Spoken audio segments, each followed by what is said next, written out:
from commercialism, malnutrition, appalling sexual habits and drug use, while simultaneously financially and emotionally contributing to their own demise.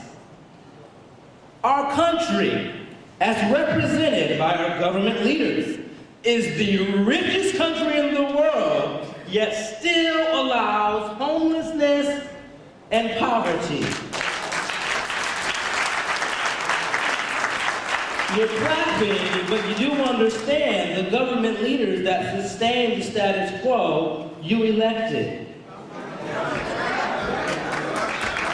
However, unlike the true social democracies of Sweden and Norway, who invest in open economic markets and innovations, are we a true social democracy?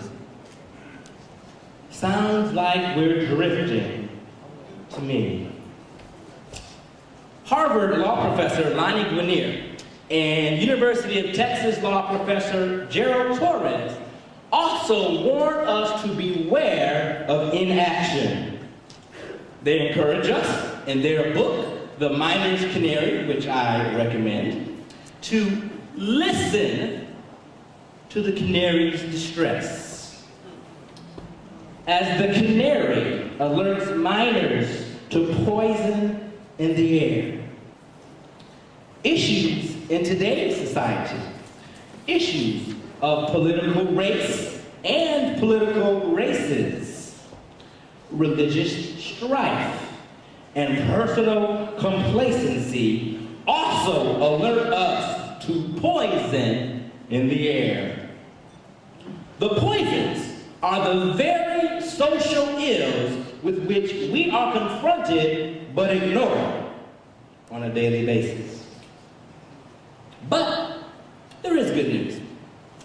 No matter the amount of poison we have taken in from the air, we can cleanse ourselves. How, you ask? Okay, well, I'll ask you. What is it that nutritionists consider to be the nearly most perfect food? As in 1 Peter 2nd chapter 2nd verse, we can, quote, crave pure spiritual milk, so that by it we may grow up in our salvation. How do we do this? Unlike Lady Macbeth, who chastised her husband for being too full of the milk of human kindness, I believe we can nourish each other when more of our minds, our bodies, and our spirits are mixed with the milk of human kindness. That was Dr. King's basic point, over and over and over and over again. And I get more of our minds, our bodies, and our spirits all mixed up with this spiritual milk.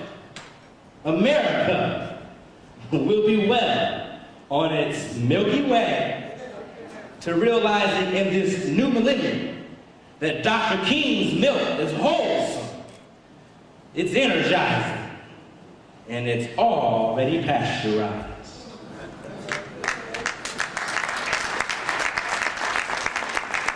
All we have to do to get rid of the poison in the air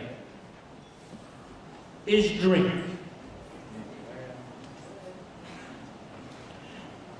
Do you remember Dr. King stating in 1963 that, quote, we are now faced with the fact that tomorrow is today, end quote.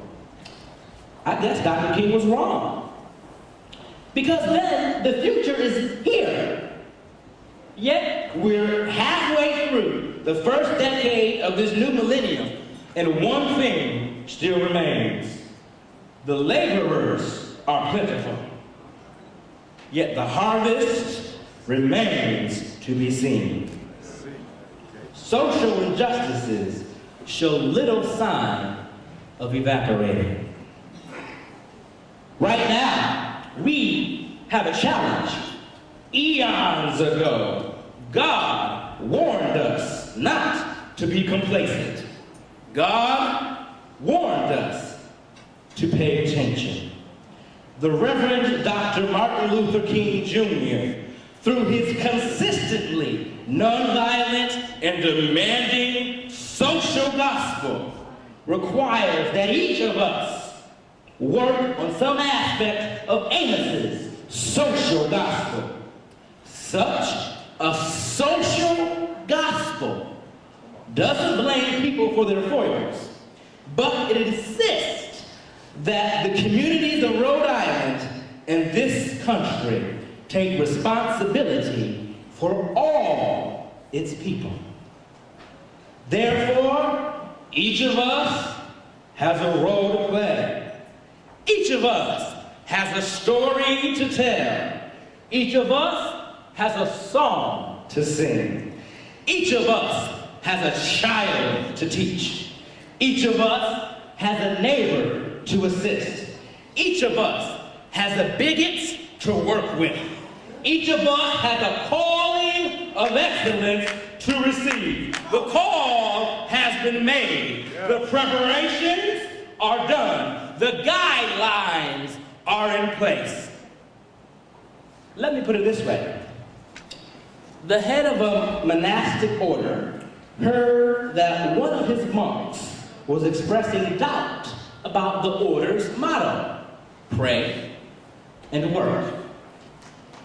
So, he invited the young man to go rowing with him. After a little while in the water, the young monk shook his head and commented, "But if you just use one oar, you'll continue to go around in circles, and you won't get anywhere." "That is right, son," replied the older man. "One oar is called prayer, and the other is called work. Unless you use both at the same time, you just go in circles and you don't get anywhere." I don't know about you, but I plan to continue rowing with both oars. I don't want the Lord to say on my day of judgment, "Woe to you who are complacent." I'm praying that I'll hear, "Well done, thy good and thy faithful servant." Arenas for service to mankind are plentiful in 2006. You already know what some of them are. Don't go out this morning with any illusions. A call for excellence is the eradication of social injustices and requires death to illusions and an immediate end to complacency. It's time to stop dreaming and start doing. It's time to stop celebrating and start doing. It's time to stop talking and start doing. As I take my seat, I'm praying that you will keep drinking M-I-L-K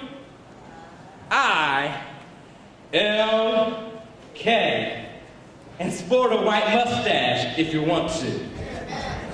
Begin today to choose what part you will play on society's stage. Start or keep working in at least one vineyard. Keep being a disturber of what some might consider peace. Become a fighter. Be, as my friends say, be a hustler. Keep praying. Keep shouting. Come on, brother. Keep singing. Yes. Keep praising. Be of good courage, for he will strengthen thine hearts. Thank you, and may God bless you. To God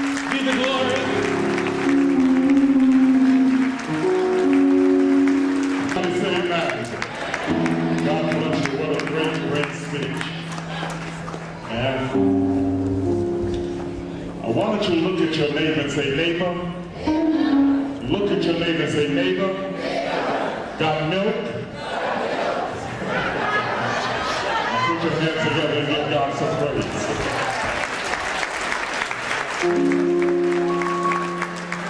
We're moving expeditiously, and as I get ready to call up some of our political leaders, thank God, I'm going to ask all of the pastors and ministers that are present here.